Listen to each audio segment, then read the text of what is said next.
down, and then the next week we will be coming back. But I will have my computer with me. So while I am gone, I would still like you to send me the answers to your questions as soon as you finish, and then the next page that you want to answer, like we did the food and cooking. You pick another one and fill out the answers to that and send it to me also. Okay, will you do that? Okay. And send it this week so I can go over it and make all the corrections and everything that are necessary. Okay, now, do you have your questions and your answers? Yes. Okay, let's see. I will read the questions, and Kantran, you read your answer, and then Bautran, you read your answer, okay? Okay. Chapter 13, literal question number 1. What happened to Mrs. Johansen on her way back from Uncle Henrik's boat? She fell and sprained her ankle. Okay. Mrs. Johansen took over the room while making her way home in the dark. She broke her ankle when she fell. Okay, now I want to tell you something that this would do as for the IELTS test too. If you were taking the IELTS test, they would like the answer that you gave, Bautran, because you gave much more explanation. Yes, she fell and hurt her ankle, but it's good to explain what she was doing. And you said making her way home in the dark, so that would explain why she didn't see the tree root, okay? So that's what you want to do with your answers, okay? Number 2, what had Mr. Rosen dropped at Uncle Henrik's house? Mr. Rosen dropped the packet. Mr. Rosen dropped a packet that urgently needs to be delivered to Uncle Henrik. Yes. The inferential question. Why did Mrs. Johansen tell Annemarie to act like a silly little girl if she were stopped? Because the Sherman shoulders wouldn't be suspicious. Right. Mr. Johnson told Annemarie to act like a silly little girl if she was stopped, so the neighbors will just think she is a normal girl and won't do anything wrong. Okay. Opinion questions.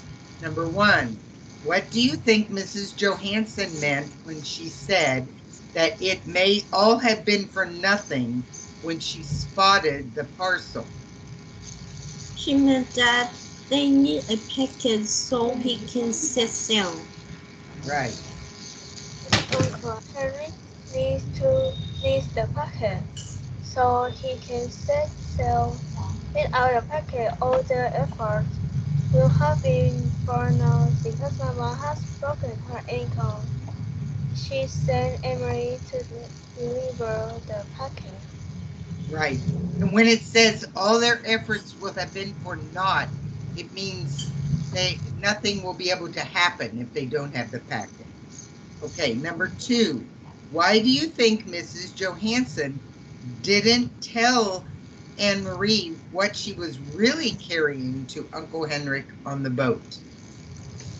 Mama didn't want her to worry about it, so the shoulders would not know. Okay. I think because to keep her safe.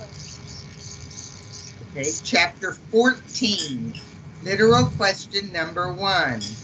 What fairy tale did Annemarie remember on the trail to Uncle Henrik's boat? Is Little Red Riding Hood. She remembered the little Red Riding Hood.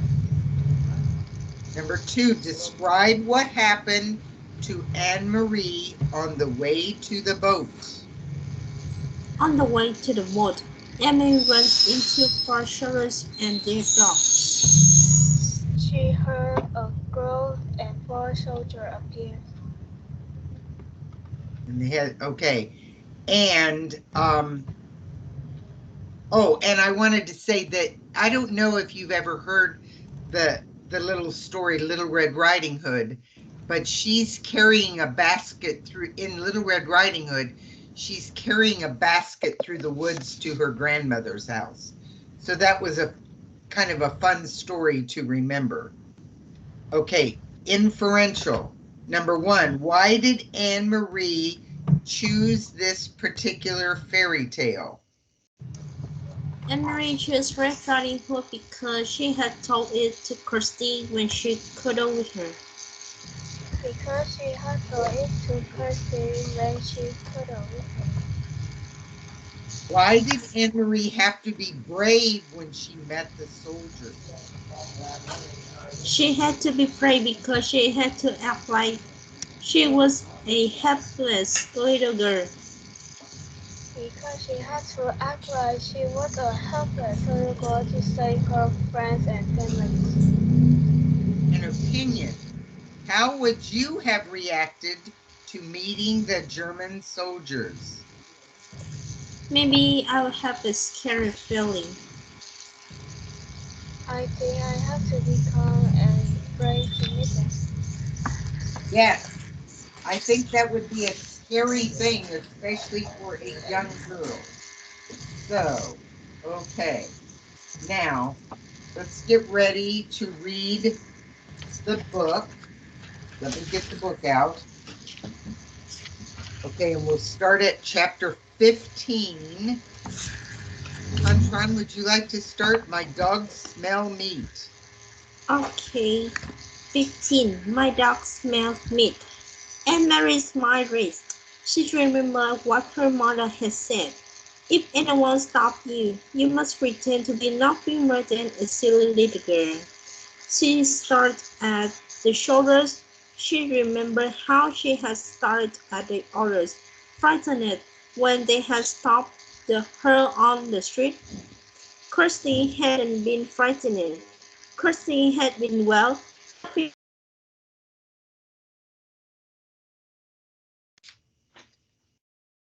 I think you froze.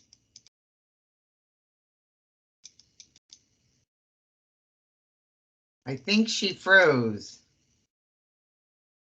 Hello?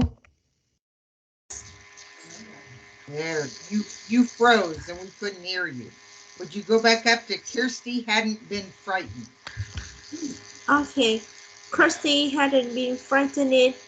Kirsty had been well, nothing more than a silly little girl, angered because the soldiers had touched her head that afternoon. Angered, not anger, angered. Anger. She had known nothing of danger, and the soldiers had been amused by her. Annemarie willed herself with all her being to behave as Kirsty would. Good morning, she said carefully to the soldiers. They looked her up and down in silence. Both dogs were tense and alert. The two soldiers who held the lunch were tickled. What are you doing here? One of them asked. Annemarie held out her basket with a thick loaf of bread visible. My Uncle Henrik forgot his lunch, and I'm taking it to him. He's a fisherman.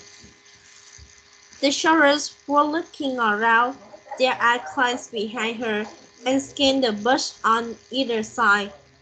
Are you alone? One asked. Annemarie nodded. Yes, she said. One of the dogs growled, but she noticed that both dogs were looking at the lunch basket. One soldier stepped forward. The other and the two holding the dogs remained where they were. You came out before daybreak just to bring lunch? Why doesn't your uncle eat fish? What would Kirsty reply?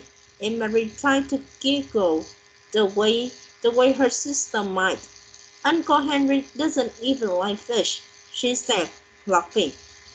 He says he sees too much of it and smells it too much of it.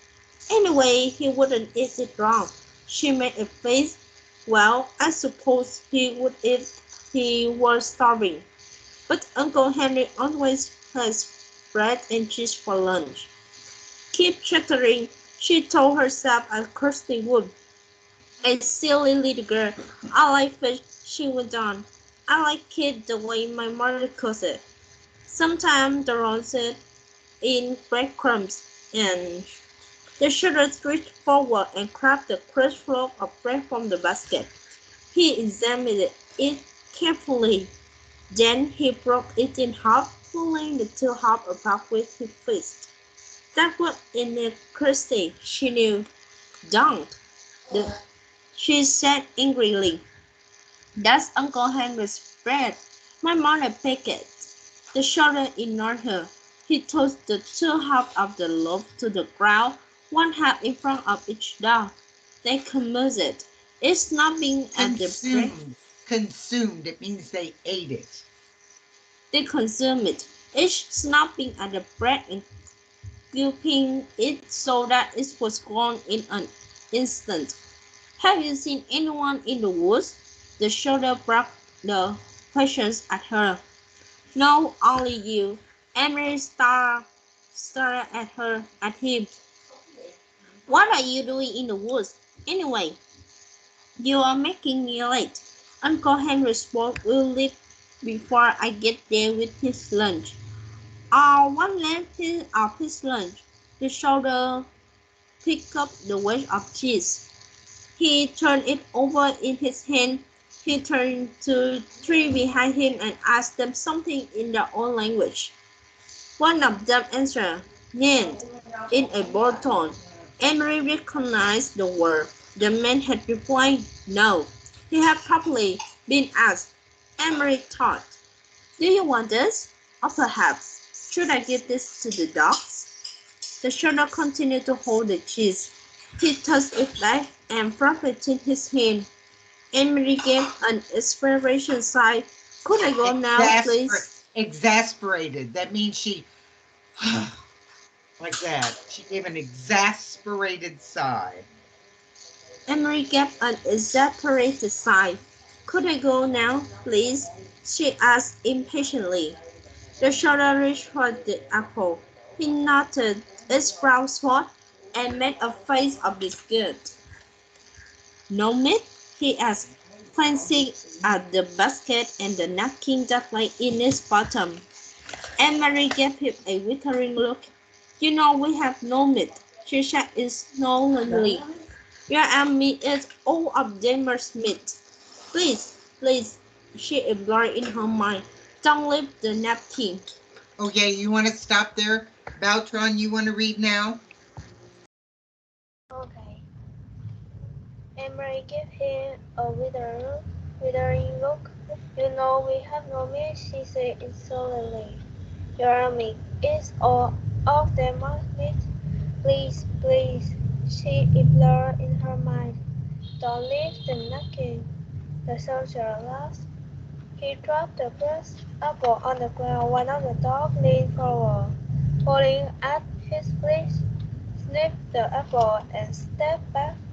But both dogs still looked intently at the basket, their ears alert, their mouths open, saliva glistened on their smooth pink gums.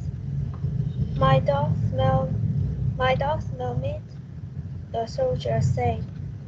"They smell squirrels in the woods." Annemarie responded, "You should take them hunting." The soldier reached forward with the cheese in one hand, as if he were going to return it to the basket, but he didn't. Instead, he pulled out the flowered cotton napkin. Annemarie froze. "Your uncle has a pretty little lunch," the soldier said scornfully, crumbling the napkin around the cheese in his hand like a woman. He added, with contempt. Then his eyes locked on the basket. He handed the cheese and napkin to the soldier beside him. "What's that there in the bottom?" he asked in a different, tenser voice. "What would Curtis do?" Annemarie stamped her foot. Suddenly, to her own surprise, she began to cry. I don't know, she said, her voice shook. My mother's going to be angry that you stopped me and made me late, and you have completely ruined Uncle Henrik's lunch. So now he will be mad at me too. The dog waved his football against the dish, nosing forward to the basket. One of the other soldiers muttered something in German. The soldier took out the packet. Why was it so carefully hidden? He snapped. Annemarie wiped her eyes on the sleeve of her sweater. It wasn't. It wasn't hidden any more than the napkin was. I don't know what it is. That, she realized, was true. She had no idea what was in the packet. The soldier tore the paper open while below him. On the ground, the dog stood and snorted, pulling against the leash. Their muscles were visible beneath the sleek, short-haired flesh. He looked inside, then glared at Annemarie. Stop crying, you idiot girl, he said harshly. Your stupid mother has sent your uncle a handkerchief in Germany. The women have better things to do. They don't stay home. They don't stay at home hemming handkerchiefs for their men. He he gestured. Gestured. That means he gestured. He gestured with the full white cloth and gave a short, toasted laugh. At least she didn't stitch flower on it. He flung it to the ground, still half wrapped in the paper beside the apple. The dog leaned, sniffed at it eagerly, then subsided, disappointed again. Go on, the soldier said. He dropped the cheese and the napkin back into her basket. Run to your uncle and tell him that German dogs enjoy his bread. All of the soldiers pushed past her. One of them laughed, and they spoke to each other in their own language. In a moment they had disappeared down the path in the direction from which Annemarie had just come. Quickly she she picked up the apple and the open packet with the white handkerchiefs inside. She put them into the basket, and ran around her bend toward the harbor, where the morning sky was now bright with early sun, and some of the boats' Engines. engines were starting their freedom. Then the inner board was still there by the door, and Uncle Uncle Henrik was there, his light hair wind blown and right as he knew by the nest. Annemarie called to him, and he came to the side. His face worried when he recognized her on the door. She handed the basket across. Mama sent your lunch, she said, her voice quivering. More soldiers stopped me, and they took your bread. She didn't dare to tell him more. Henrik glanced quickly into the basket. She could see the look of relief on his face, and knew that it was because he saw that the packet was there, even though it was torn open. Thank you, he said, and the relief was evident in his voice. Annemarie looked quickly around the familiar small boat. She could see down the passageway into the empty cabin. There was no sign of the Rosas or the others. Uncle Henrik followed her eyes and her puzzled. "All is well," he said softly. "Don't worry, everything is all right." I wasn't sure," he said, but now he eyed the basket in his hands. "Because of you, Annemarie, everything is all right.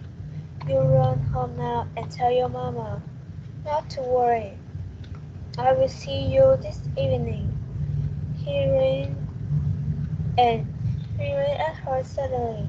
"They took my breath away," he said. "I hope they choke on it." Okay, very, very good. So I will send you the questions for 15 and 16, and you pick out what, remember when I sent you 3 pages? Didn't I send you 3 for food and cooking and travel and pick another one of those and answer all the questions and then the questions from the book.